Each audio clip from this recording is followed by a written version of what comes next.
Welcome to the Living Artist Podcast. I'm your host, Preston M. Smith.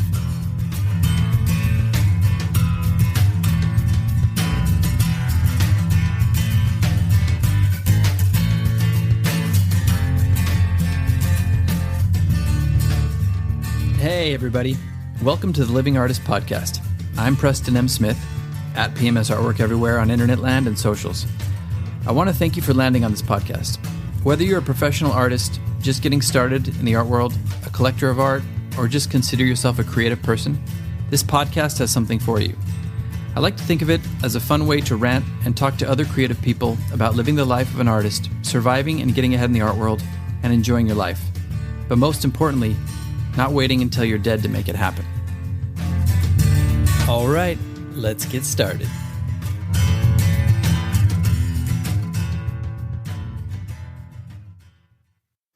Oh man, painting's great, but I'm kind of bored. I think I want to get famous. Hey Alexa, what is fame? As a noun, fame is usually defined as widespread reputation, especially of a favorable character, renown, public eminence. Yeah, okay, but how do you get famous? Here's something I found on reference.com. There are several ways to become famous, including being the best or worst at something, being the first to do something, or doing something most people would not do. Winning the lottery is also a way to become famous. Oh, okay, great. All I have to do is become the very best or the very worst or win the lottery. No problem. Fame makes a man take things over. All right, I think we did that the last time. Yes, welcome back to Fame Revisited.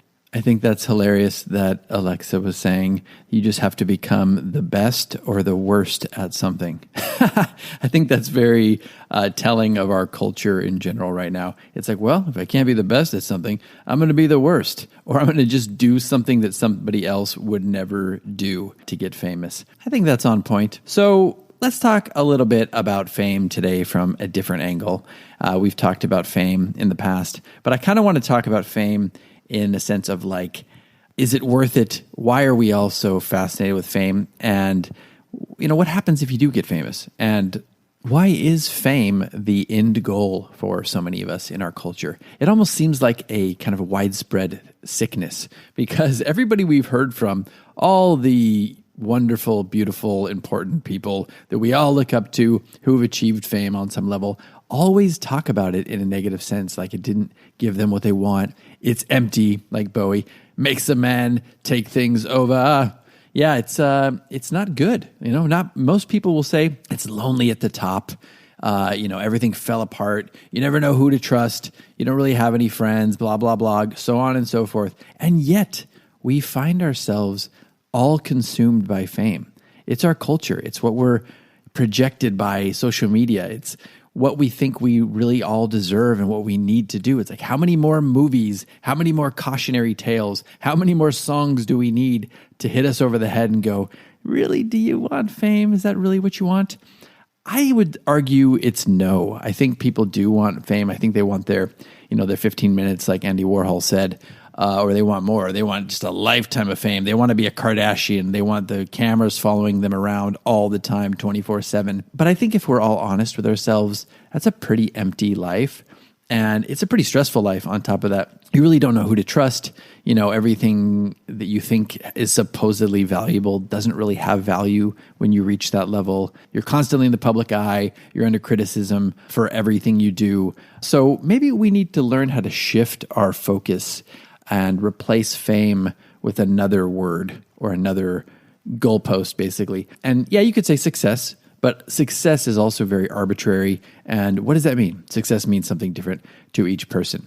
But I think it is important in the context of this podcast today to talk a little bit about fame and a little bit about what we should really be shooting for and kind of defining our own goals and getting clear on that, because the clearer you can be on what you actually want from your art career, the more likely you are to achieve it.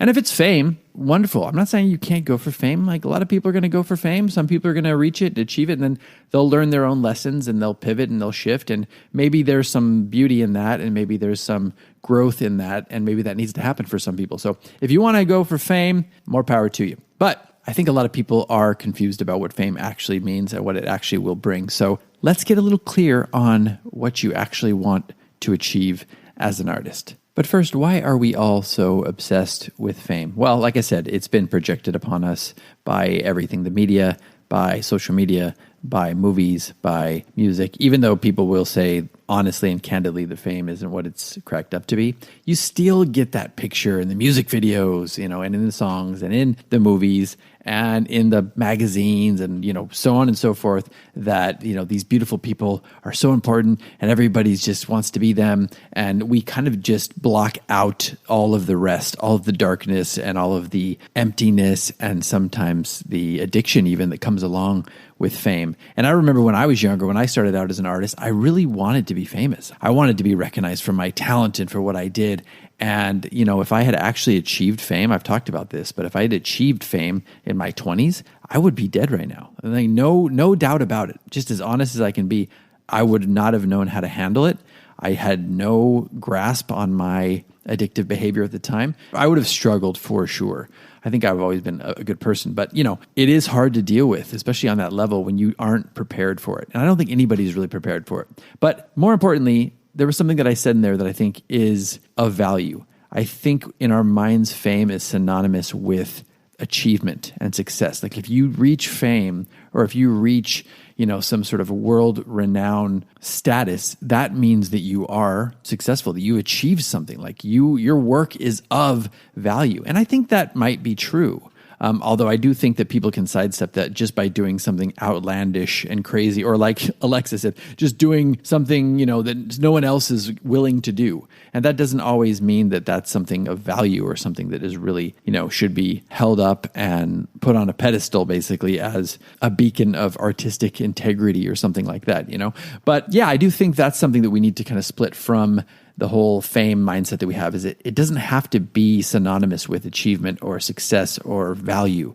I think it can be achieved in this social media environment, especially in many different ways.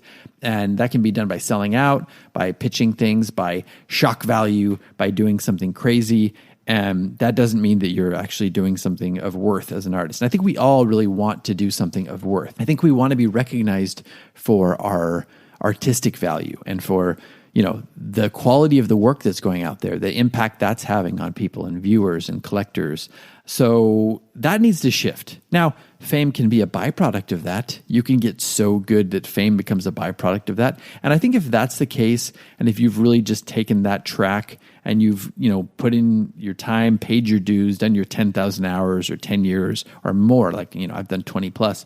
But if you've done all that time and you've slowly gotten there, I think you'll be able to handle fame a lot better if it comes from that, from your artistic value and from putting in the time. I think at that point you will be able to handle it a little bit better than the 20-year-old who just wants the fast track to success, celebrity, and fame. That's one thing to think about. I also think we all have a lot of baggage, and I think there's a lot of trauma out there. I even think there's a lot of mental illness. I think there's a lot of conditioning us to feel like we need to be in the spotlight and we need to tell our story, and ours is worse than everybody else's, or ours is better than everybody else's. And I think we feel like it's almost our birthright, like a Fight Club status. Like we're all raised to think that we're going to be movie stars and rock stars and blah, blah, blah.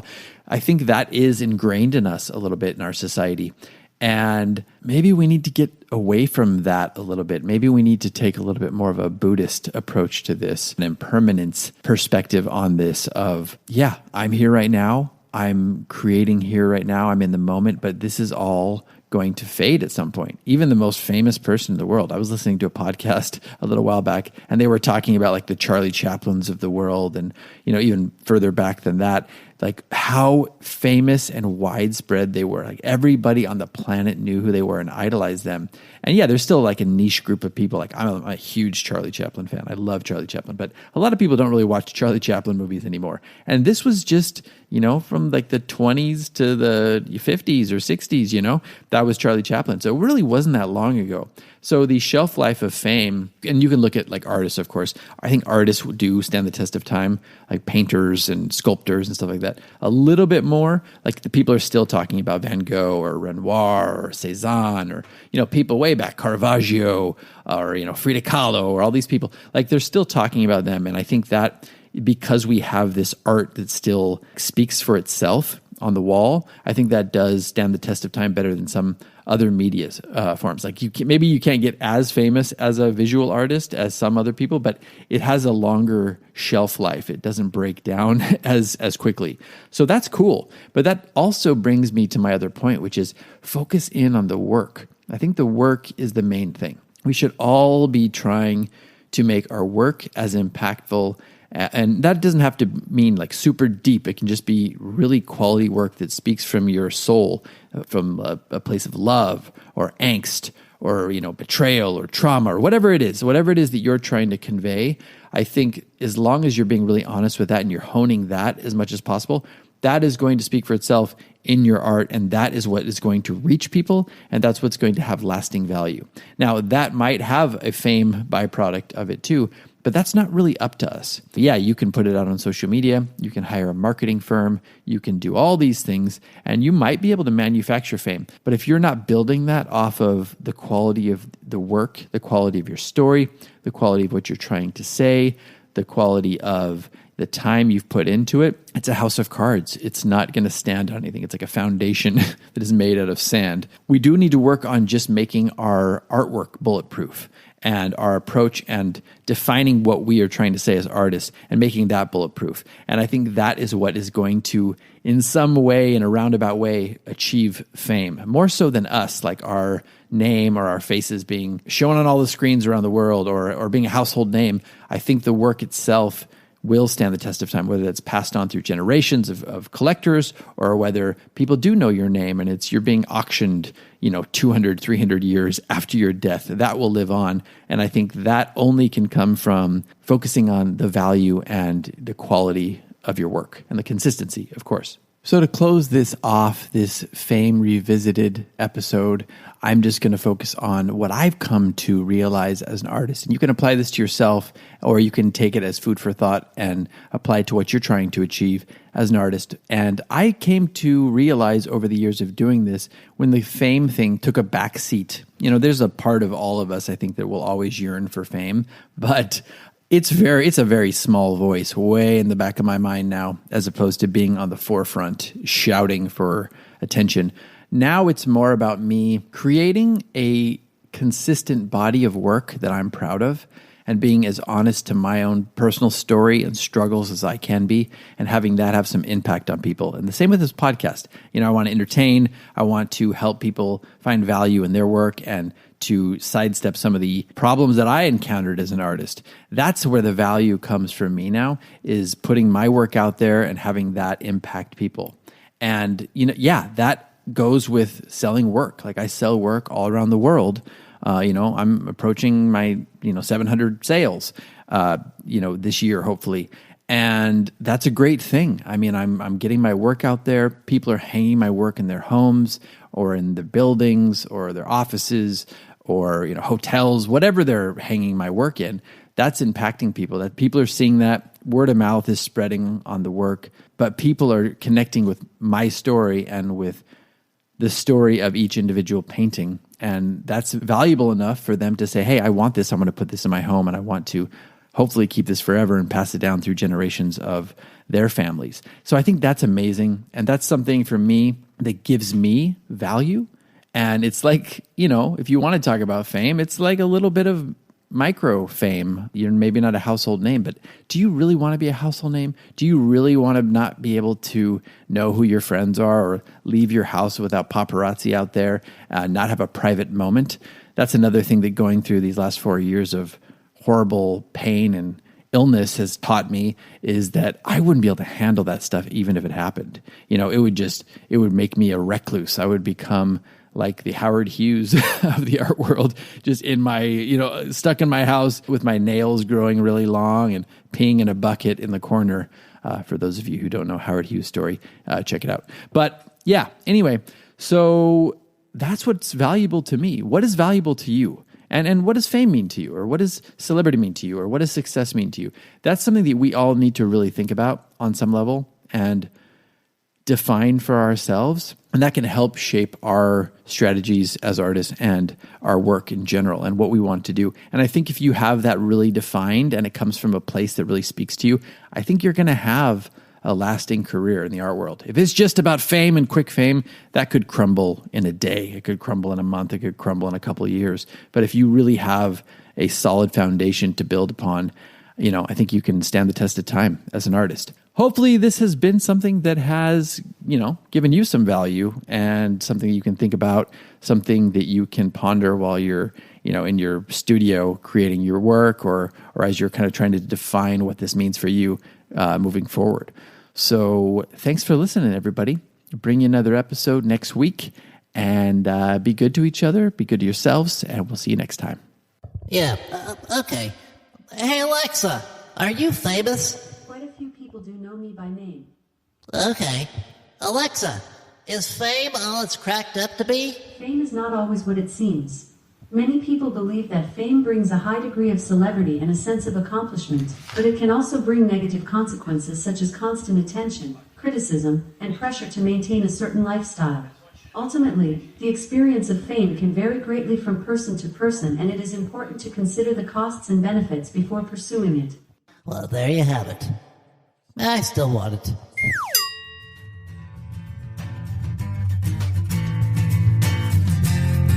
This has been the Living Artist Podcast. Thank you so much for listening. I just want you to know that I appreciate you being here, and I'm grateful to be in your ears. Your art and creative life on this planet is meaningful, so thank you for sharing it with me. If you like this podcast, whatever platform you're listening to it on, please subscribe and share it with your friends. You can also leave me a positive review to show your support. This helps me to reach more people with the algorithmic magic and keep the show going strong. If you want to see more of what I do and check out the art that I create, you can visit my website at www.pmsartwork.com or follow me on social media everywhere at PMS Artwork. That's it for now. See you back here next time.